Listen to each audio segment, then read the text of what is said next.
Je suis au Brésil pour explorer l'une des plus belles zones humides de la planète. Pas l'Amazonie, mais le Pantanal, un paradis naturel.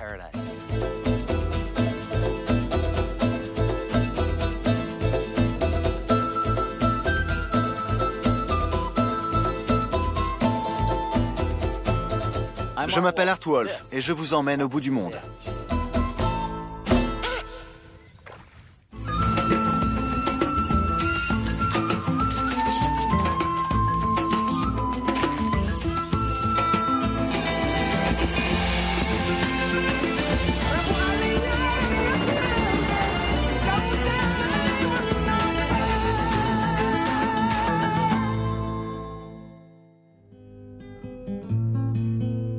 Le Pantanal est un vaste delta intérieur soumis à un régime d'inondation saisonnière. Situé au centre du continent sud-américain, il s'étend au sud du bassin de l'Amazone et à l'est des Andes, à cheval sur l'est de la Bolivie et du Paraguay et le centre-ouest du Brésil. Je suis en compagnie de Russ Mittermeier, éminent défenseur de l'environnement et spécialiste de cet écosystème très préservé qui est d'une grande richesse biologique. Le Pantanal est la plus grande zone humide du monde. Une région incroyable, grande comme près de 20 fois les Everglades. La zone humide la plus célèbre des États-Unis. Elle concentre un nombre extraordinaire d'espèces sauvages, dont certaines sont parmi les plus emblématiques du continent sud-américain. C'est une plaine inondable. Mais lui arrive-t-il effectivement d'être inondée? Oui, elle est inondée tous les ans. Et c'est ça qui est intéressant ici, la dynamique de l'eau. À certaines périodes, la région se retrouve en partie sous l'eau, comme un lac géant. Les animaux doivent migrer vers les zones légèrement plus élevées, même si beaucoup d'entre eux, comme les capybaras, sont parfaitement adaptés à un milieu aquatique.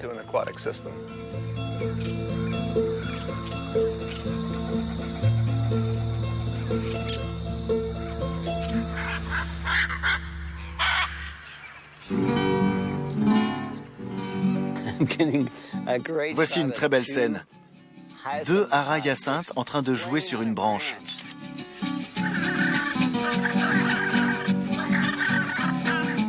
C'est vraiment charmant de les voir ensemble comme ça. J'aime beaucoup ce genre de photos où deux animaux montrent une forme d'affection ou d'échange. Chez les haras, les couples sont très soudés. Ils se forment souvent pour la vie. Et le toilettage sert à entretenir ces liens.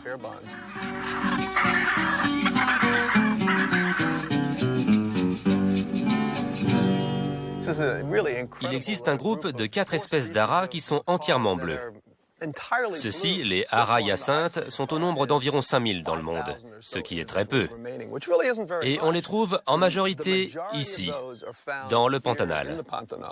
C'est trompeur, parce qu'on en voit tellement dans les fazendas, dans tout le sud de la région, qu'on ne se rend pas compte que c'est une espèce très menacée et extrêmement difficile à observer en dehors du Pantanal.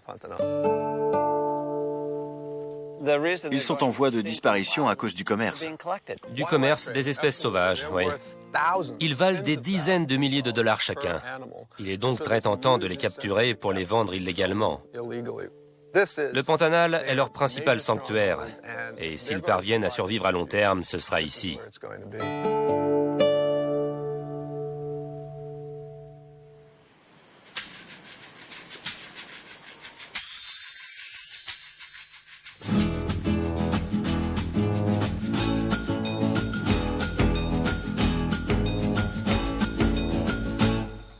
Voici des harasari à oreillons roux. Ce sont de petits toucans. Les toucans et les harasari sont mon groupe d'oiseaux préférés après les perroquets et les haras ici en Amérique du Sud. Ils sont très colorés, avec ce jaune et ce rouge un peu rouille. De très beaux oiseaux.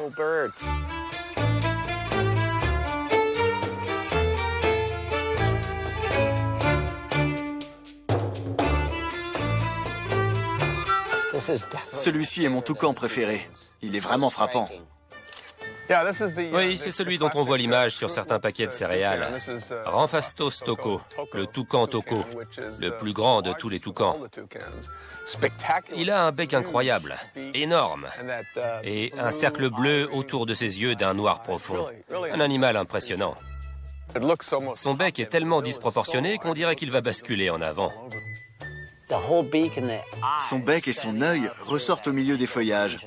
C'est une très belle photo. Si on voulait inventer une espèce spectaculaire, c'est le genre d'animal qu'on pourrait imaginer. Tout à fait.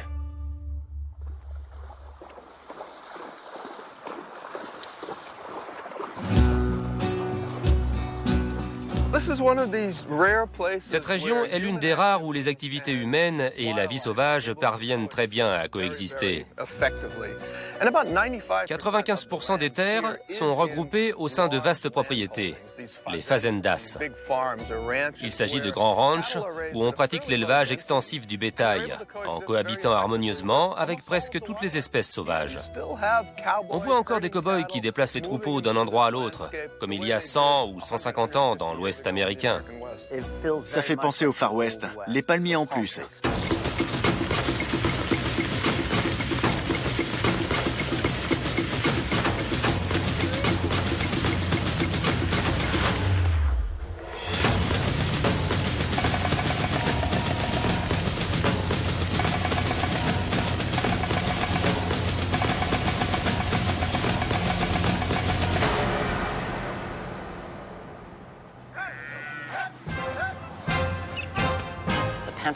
Les cow-boys panteneros rappellent l'Ouest américain d'autrefois. Voici une scène traditionnelle telle qu'on peut en voir ici depuis plus de 100 ans. Saisir de tels moments est fabuleux. C'est très intéressant. Les bêtes nous observent. C'est une scène impressionnante. Ces milliers de bêtes en train de courir dans l'eau. Incroyable. Quel spectacle!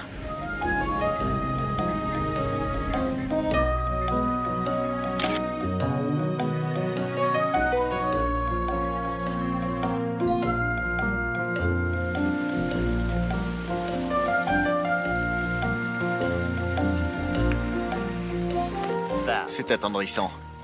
Un chouette moment. Je suis d'accord. Fantastique.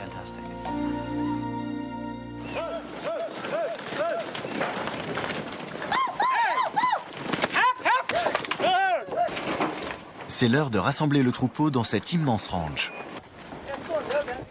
J'essaie de me faire une idée de la culture des cow-boys.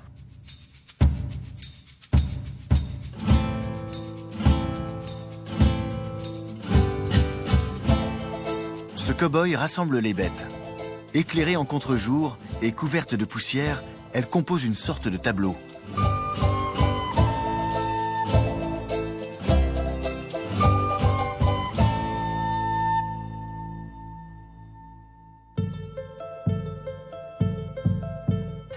L'élevage extensif du bétail est le secteur économique numéro 1, qui repose principalement sur le dur travail des panteneros.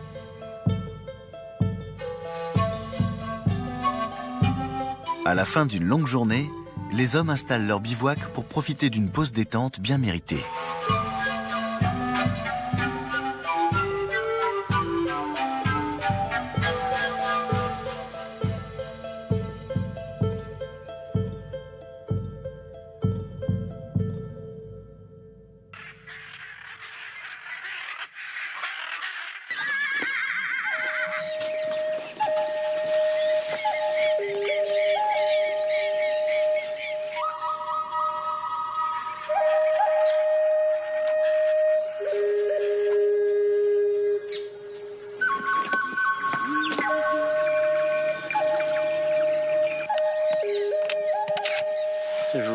C'est un moment féerique dans la brume matinale, alors que les panteneros se préparent à partir.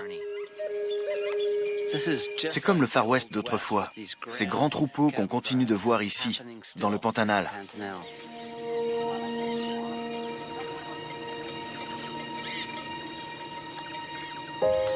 La lumière rasante du petit matin Les panteneros qui lèvent le camp et rassemblent le bétail avant de reprendre la route à travers le Pantanal, la brume qui s'élève, l'angle de la lumière, c'est comme regarder une série de tableaux.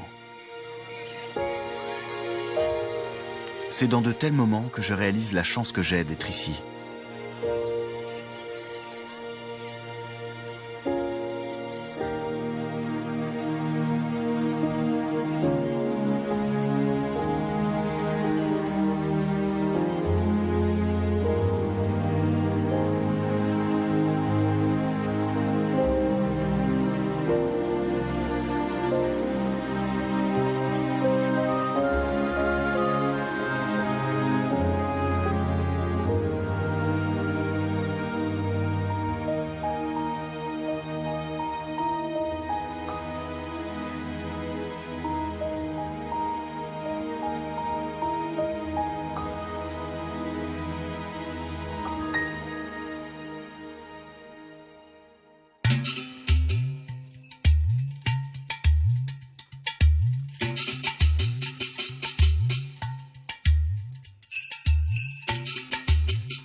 Ces caïmans au look préhistorique comptent parmi les animaux phares du Pantanal.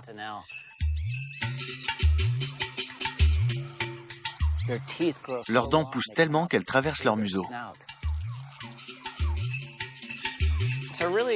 C'est agréable d'être comme ça parmi des animaux sauvages.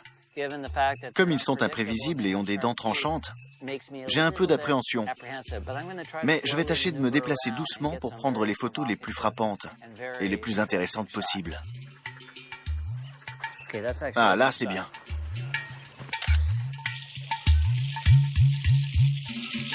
Je suis juste en face d'eux. Ça me permet de bien montrer leurs dents et leur air très intrigué.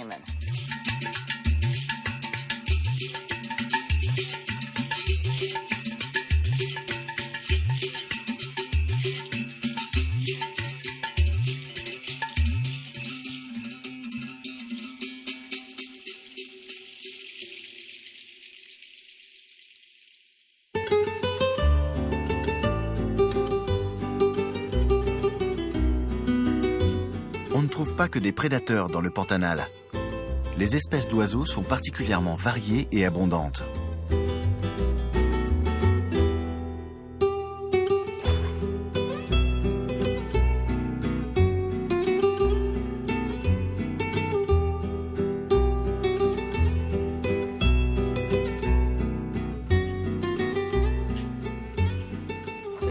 La difficulté avec les martins-pêcheurs, c'est de manœuvrer le bateau malgré le courant pour essayer de s'approcher d'un petit oiseau généralement assez nerveux et facilement effrayé. Oh là, il y en avait un. Son bec est impressionnant. C'est la grande caractéristique des martins-pêcheurs, ce bec énorme. J'adore quand ils lèvent leur queue en oblique, ouvrent leur bec et se mettent à jacasser. C'est un sujet parfait, ce petit martin-pêcheur. Je l'ai eu juste avant qu'il s'envole. Je suis très content. C'était vraiment super.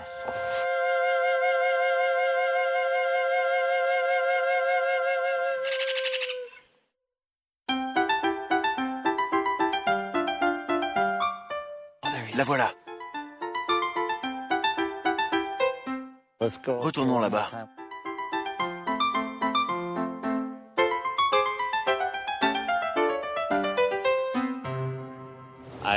J'adore suivre un animal comme ça dans son environnement pour essayer de le prendre en photo.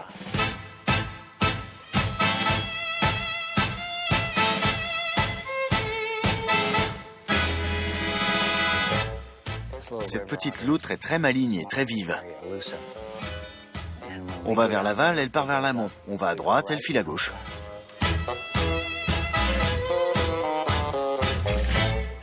Ça fait 3 heures qu'on est là. La voilà.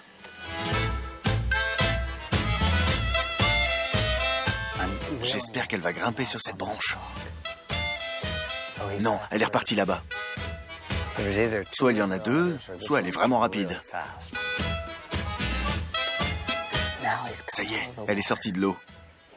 Elle est en train de manger un poisson. Mais elle se trouve à 100 mètres de nous. Encore raté.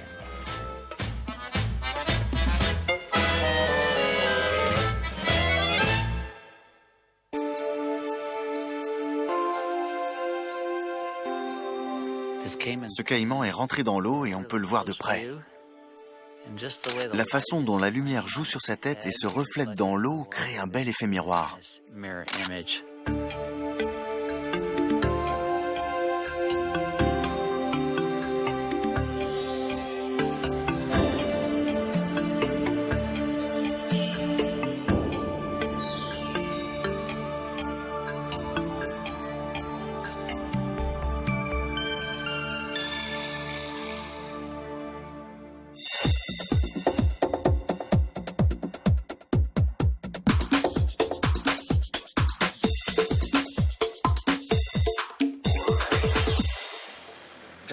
Sillonner les pistes avec un projecteur permet d'observer de nombreux animaux.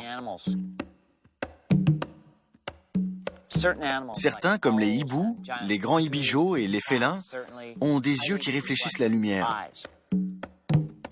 C'est un peu comme chercher des œufs de Pâques. On espère voir quelque chose apparaître dans l'obscurité.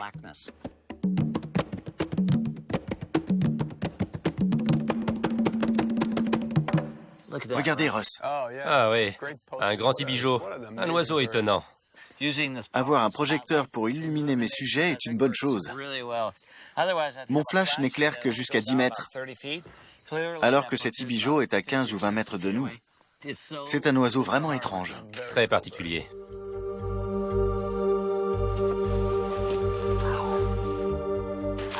Il y a un tama noir à environ 5 mètres de moi. C'est une autre espèce emblématique du Pantanal. Quel drôle d'animal.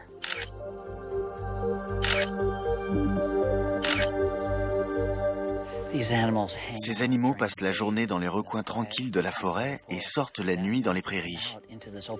Ils sont typiques du Pantanal. Ils mangent 30 000 fourmis par jour. C'est énorme, mais vu leur taille, ils ont besoin de ça.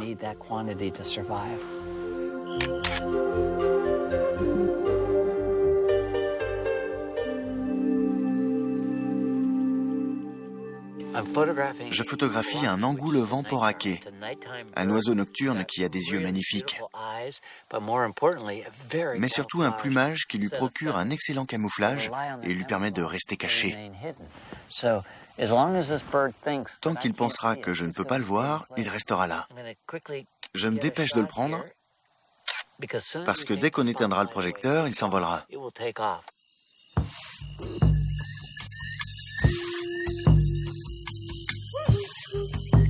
Appelez-le pour qu'il nous regarde.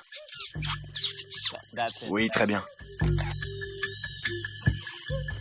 On dirait un grand-duc d'Amérique, mais ce n'est sans doute pas ça. Non, plutôt un hibou strié. Vous avez de la chance avec les hiboux. Vous en avez vu beaucoup. Je les adore, leurs yeux sont immenses. Et regardez la couleur rouille de celui-ci.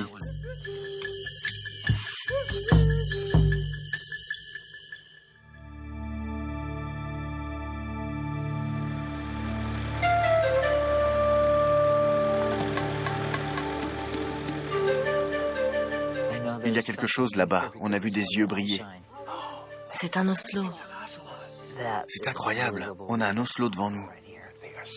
Ils sont très difficiles à observer à l'état Il sauvage. est splendide. Regardez, il a envie de sortir, mais il hésite. Il y a plusieurs espèces de félins tachetés en Amérique du Sud. Celui-ci est le plus grand après le jaguar. Il est d'une beauté saisissante. C'était fugace, mais extraordinaire.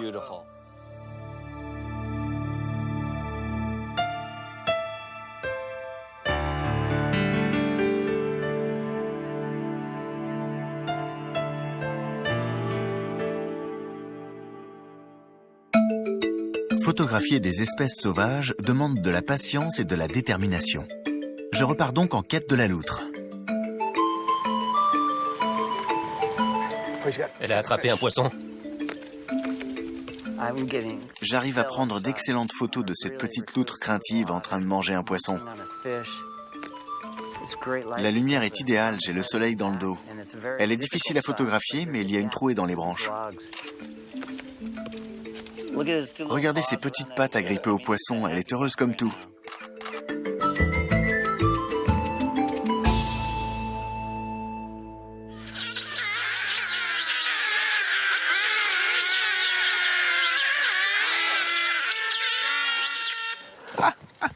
Quel drôle de cri, je n'en ai jamais entendu de pareil.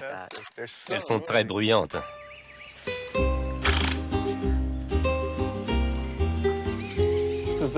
La loutre géante est vraiment le symbole du Pantanal et l'une des principales espèces animales d'Amérique du Sud. Dans beaucoup de pays hispanophones, on l'appelle Lobo del Rio, le loup de la rivière.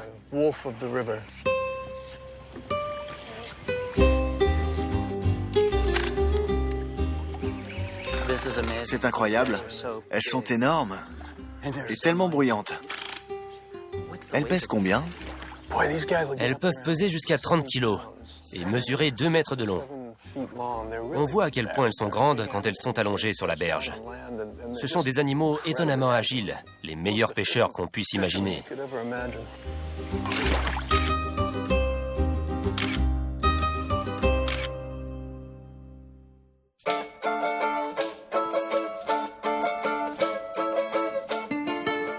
Elle fait penser à un léopard ou à un puma aquatique. Elle regarde droit vers nous.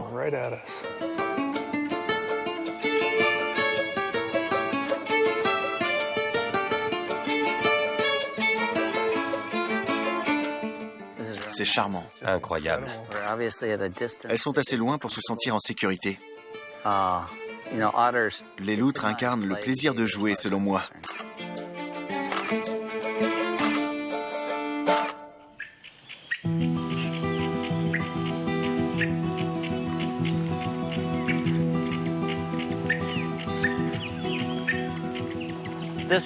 C'est très beau.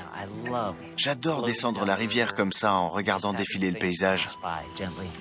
C'est le meilleur moment de la journée. Le Pantanal est ce qui se rapproche le plus du paradis. Surtout ce soir sur cette rivière. C'est magnifique. À qui le dites-vous? Les capybaras, les caïmans, les oiseaux qui rejoignent leur nichoir.